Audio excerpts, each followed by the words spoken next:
नमस्कार। आज के इस ई कंटेंट में आप सभी का स्वागत है।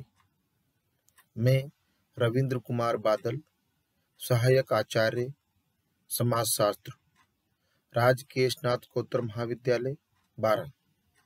बच्चों, आप सभी का स्वागत है। आज हम लोग बीए प्रथम वर्ष प्रथम प्रश्न पत्र समाजशास्त्र के सिद्धांत, इसके अंतर्गत एक नया अध्याय शुरू करने जा रहे हैं जिसका नाम है सामाजिक परिवर्तन के सिद्धांत। इसके अंतर्गत हम लोग आज ओक बर्न का सामाजिक परिवर्तन का सिद्धांत के बारे में विस्तार से अध्ययन करेंगे।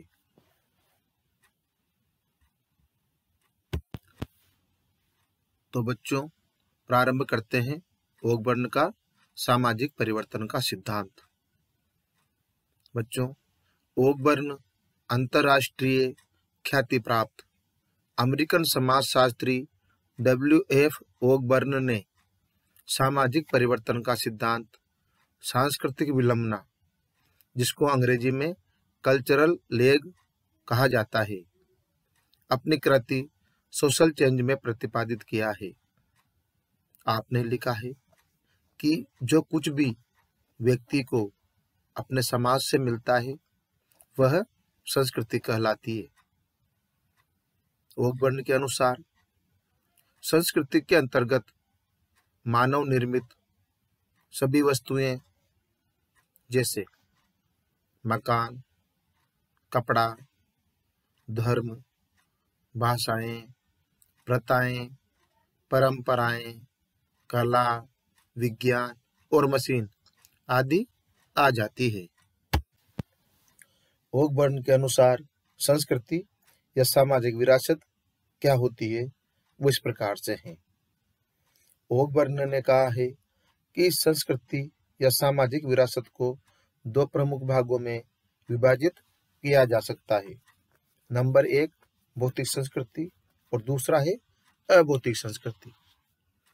भौतिक संस्कृति किसको कहेंगे वो इस प्रकार से है। ओक बर्न महोदय ने भौतिक संस्कृति के अंतर्गत मानव निर्मित उन वस्तुओं को रखा है जो मूर्त है, अर्थात जिन्हें छू सकते हैं, देख सकते हैं और जो रुकावट पैदा करती है अथवा स्थान घेरती है, जिनका आकार, प्रकार, लंबाई, चौड़ाई और ऊंचाई होती है, जिनमें भार होता है। भौतिक संस्कृति के उदाहरण है मकान, कपड़ा, पंखा, घड़ी, टेबल एवं कुर्सी, मोटर, रेल, वायुयान एवं आभूषण आदि। ये सभी बच्चों भौतिक संस्कृति के अंतर्गत आती है। दूसरा है अभौतिक संस्कृति। अभौतिक संस्कृति के अंतर्गत मानव निर्मित वे आवश्यकता पूर्ति के साधन आते हैं जिन्हें हम न तो देख सकते हैं और न ही छू सकते हैं। ये अमूर्त होती है, उनका आकार प्रकार नहीं होता है, परंतु ये मानव पर नियंत्रण रखती है। इस अभौतिक संस्कृति के उदाहरण है धर्म, परंपराएं, जनरीतियां, प्रथाएं, कला, साहित्य, दर्शन, ज्ञान विज्ञान और विश्वास आदि। ये सभी अभौतिक संस्कृति के अंतर्गत आती है। इसके पश्चात बच्चों अब हम अध्ययन करेंगे सांस्कृतिक विलंबना एवं सामाजिक परिवर्तन के बारे में। बच्चों, मानव समाज इन दोनों प्रकार की संस्कृतियों से घनिष्ठ रूप से संबंधित है। एक प्रकार की संस्कृति में कोई परिवर्तन होता है तो उसका कुछ न कुछ प्रभाव दूसरी संस्कृति पर अवश्य पड़ता है। ओक बर्न ने अनुभव किया है कि वर्तमान युग में परिवर्तन पिछली शताब्दियों की तुलना में तीव्र गति से हो रहे हैं और आधुनिक संस्कृति के विभिन्न अंगों में परिवर्तन हो रहे हैं, परंतु सभी में परिवर्तन की गति समान नहीं है। अनेक आविष्कार हो रहे हैं जिनसे मनुष्यों के जीवन पर प्रभाव पड़ रहे हैं, लेकिन इनका प्रभाव संस्कृति के सभी अंगों पर समान रूप से नहीं पड़ रहा है। और आपने स्पष्ट किया है कि भौतिक संस्कृति में परिवर्तन तेजी से होता है और परिवर्तन की गति में अभौतिक संस्कृति पिछड़ जाती है। अभौतिक संस्कृति के परिवर्तन में धीमी गति या पिछड़ने को ही आपने सांस्कृतिक विलंबना या कल्चरल लेग कहा है। बच्चों, यहाँ पर लेग का शाब्दिक अर्थ होता है कि कोई दो वस्तुओं के परिवर्तन की गति में एक वस्तु दूसरी वस्तु से पीछे रह जाती है या पिछड़ जाती है। अर्थात एक वस्तु भौतिक संस्कृति में परिवर्तन तीव्र गति से होता है और इसकी तुलना में दूसरी वस्तु अभौतिक संस्कृति में परिवर्तन की गति धीमी होने के कारण वह पीछे रह जाती है या पिछड़ जाती है। बच्चों, ओकबर्न के अनुसार भौतिक संस्कृति के परिवर्तन की तुलना में अभौतिक संस्कृति पीछे रह जाती है या पिछड़ जाती है और आपने इसी पिछड़ने की प्रक्रिया को सांस्कृतिक विलंबना की संज्ञा दी है, जिसे यहाँ पर निम्न शब्दों में स्पष्ट किया जा सकता है। स्थापना यह है कि आधुनिक संस्कृति के विभिन्न अंग समान गति से परिवर्तित नहीं हो रहे हैं। कुछ अंग अन्य अंगों की तुलना में अधिक तीव्र गति से परिवर्तित हो रहे हैं और क्योंकि संस्कृति के विभिन्न अंगों में सहसंबंध और अन्योन्याश्रितता होती है, अतः जब संस्कृति के एक अंग में तीव्र परिवर्तन होता है तो यह आवश्यक हो जाता है कि उसके अन्य अंगों में परिवर्तन के द्वारा व्यवस्थापन हो। उदाहरण के तौर पर उद्योग और शिक्षा सहसंबंध है, अतः उद्योग में परिवर्तन होने पर आवश्यक हो जाता है कि शिक्षा की पद्धति में भी परिवर्तन करके उद्योग के साथ व्यवस्थापन स्थापित किया जाए। जब किसी खोज या आविष्कार के कारण हमारी संस्कृति के किसी अंग में परिवर्तन होता है तो उस पर निर्भर करने वाले किसी अन्य सांस्कृतिक अंग में भी परिवर्तन होने लगता है और प्रायः यह होता है कि निर्भर करने वाले अंग के परिवर्तन में विलंब हो जाता है। इस विलंबना की मात्रा सांस्कृतिक सामग्री की प्रकृति के अनुसार कम या अधिक होगी। यह विलंबना कई वर्षों तक भी हो सकती है एवं इस विलंबना की अवधि में असामंजस्य की स्थिति बनी रह सकती है। बच्चों, यहाँ पर ओकबर्न महोदय ने लिखा है कि विगत वर्षों में संस्कृतियों में परिवर्तन एवं विकास हुए हैं, लेकिन परिवर्तन की गति भौतिक संस्कृति की तीव्र रही है और अभौतिक संस्कृति की इसकी तुलना में धीमी रही है। इसी कारण अभौतिक संस्कृति विकास के क्रम में भौतिक संस्कृति से पीछे रह जाती है। परिवर्तन के क्रम में भौतिक संस्कृति का आगे निकल जाना और अभौतिक संस्कृति का पिछड़ जाना ही ओकबर्न के अनुसार सांस्कृतिक विलंबना या सांस्कृतिक पिछड़न कहलाता है। इस भौतिक और अभौतिक संस्कृतियों के परिवर्तन के पिछड़न को हम अपने अनेक उदाहरणों के द्वारा भी देख सकते हैं। इस प्रकार निम्न उदाहरणों द्वारा इस विलंबना को यहाँ पर हम समझा सकते हैं। वो इस प्रकार से है। नंबर 1, बच्चों, यातायात के भौतिक साधन विकसित हुए, सड़कों का निर्माण हुआ, सड़कों पर आवागमन बढ़ा, परंतु इन भौतिक परिवर्तनों के साथ साथ सड़क पर भाएं चलने का नियम अर्थात अभौतिक संस्कृति आज भी पुलिस की सहायता से लागू करना पड़ रहा है। दूसरा बिंदु है दोपहिया वाहनों की संख्या बहुत बढ़ गई है। आए दिन दुर्घटनाएं होती रहती है। सुरक्षा के लिए हेलमेट का आविष्कार भी हो गया, परंतु आज भी जयपुर में इस नियम का पालन पुलिस को या पुलिस के द्वारा करवा रही है। तीसरा बिंदु है बच्चों, नगरों में सड़क पर स्वचालित वाहनों की संख्या बहुत बढ़ गई है। कहीं कहीं तो सड़क पार करना असंभव हो गया है। इसके लिए लाल, पीली और नीली बत्तियों की व्यवस्था भी की गई है और सड़क पार करने के लिए जेब्रा क्रॉसिंग बनाए गए हैं।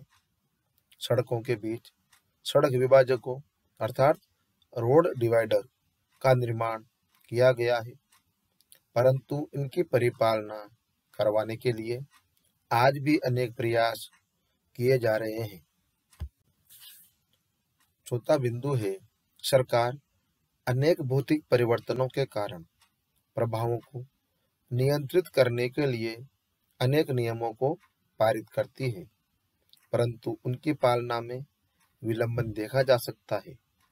बाल विवाह निरोधक अधिनियम, दहेज प्रथा निरोधक अधिनियम, अस्पृश्यता उन्मूलन अधिनियम आदि अनेक अभौतिक प्रयास आज भी भौतिक परिवर्तनों की तुलना में पिछड़ रहे हैं। इस प्रकार बच्चों, ओकबर्न की मान्यता है कि इस सांस्कृतिक विलंबना के कारण सामाजिक परिवर्तन में असंतुलन पैदा हो जाता है। इस असंतुलन को समाप्त करने के लिए भौतिक और अभौतिक परिवर्तन में व्यवस्थापन और अनुकूलन होना आवश्यक है। इस असंतुलन को समाप्त करने के लिए प्रयास किए जाते हैं और ओकबर्न ने लिखा है कि वर्तमान समय में मशीनों तथा कलपुर्जों का विकास तेजी से और खूब हो रहा है, परंतु उसके साथ साथ अभौतिक संस्कृति के तत्वों, धर्म, साहित्य, कला और दर्शन आदि में परिवर्तन नहीं हो पा रहा है। इससे समाज में अव्यवस्था और असंतुलन बढ़ता है।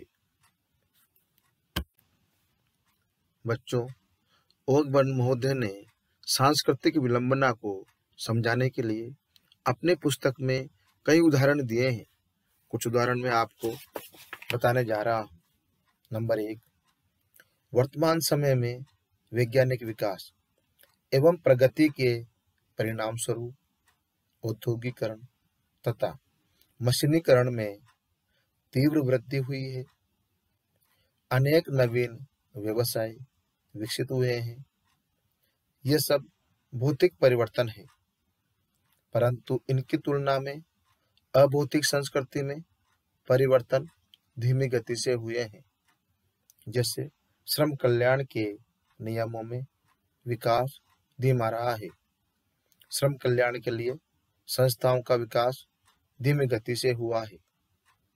दूसरा, बच्चों, विगत वर्षों में सड़क यातायात में वृद्धि हुई है, परंतु उसकी तुलना में सड़क यातायात संबंधी नियम बाद में बने हैं।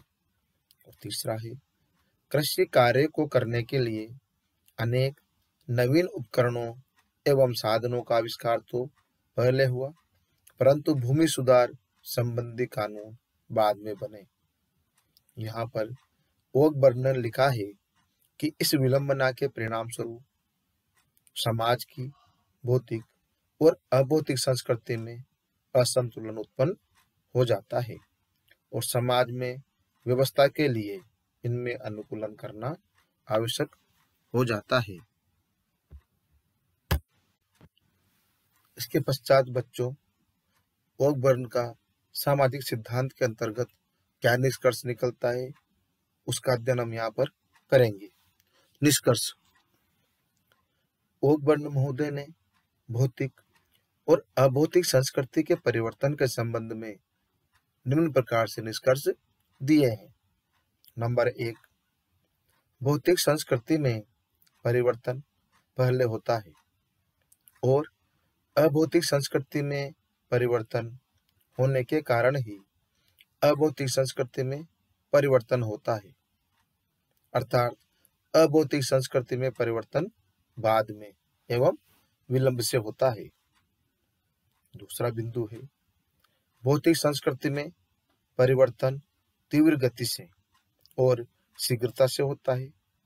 इसकी तुलना में अभौतिक संस्कृति में परिवर्तन धीमी गति और विलंब से होता है। तीसरा बिंदु है, भौतिक संस्कृति अभौतिक संस्कृति की तुलना में बहुत आगे बढ़ जाती है और अभौतिक संस्कृति पीछे रह जाती है। चौथा बिंदु है, भौतिक संस्कृति में सरलता से परिवर्तन होता है, जबकि अभौतिक संस्कृति में परिवर्तन कठिनाई और विलंब से होता है। अगला बिंदु है, भौतिक संस्कृति के प्रत्येक तत्व की एक निश्चित उपयोगिता होती है और उसे ग्रहण करने के लिए व्यक्ति को अपने मनोभाव, विचार, विश्वास और रुचि आदि को भी त्यागना नहीं पड़ता है, क्योंकि भौतिक और अभौतिक संस्कृतियां एक दूसरे से घनिष्ठ रूप से परस्पर संबंधित और अन्योन्याश्रित होती है। इसलिए सांस्कृतिक विलंबना के कारण सामाजिक व्यवस्था में असंतुलन पैदा हो जाता है। बच्चों, इस असंतुलन को दूर करने के लिए अभौतिक संस्कृति को भौतिक संस्कृति के समान स्तर पर विकसित करने का प्रयास किया जाता है।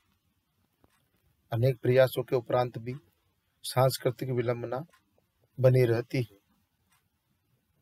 बच्चों, ओकबर्न महोदय ने अभौतिक संस्कृति के पिछड़ने के निम्न 4 कारण बताए हैं, जो कि इस प्रकार से हैं। नंबर 1, लोगों का नए विचारों के प्रति भय होना। दूसरा है, उनकी अतीत के प्रति निष्ठा की भावना होना। तीसरा बिंदु है, निहित स्वार्थों के कारण अभौतिक संस्कृति का स्वागत नहीं करना। और चौथा बिंदु है, नवीन विचारों की परीक्षा में कठिनाई का अनुभव करना। तो बच्चों, इस प्रकार आज हमने सामाजिक परिवर्तन के सिद्धांत के अंतर्गत ओकबर्न महोदय का सामाजिक परिवर्तन के सिद्धांत के बारे में अध्ययन किया। विशेष रूप से इसका सांस्कृतिक विलंबना का सिद्धांत एवं सामाजिक परिवर्तन के बारे में हमें विशेष रूप से जानने और समझने का एक अध्ययन किया हमने। सभी को धन्यवाद।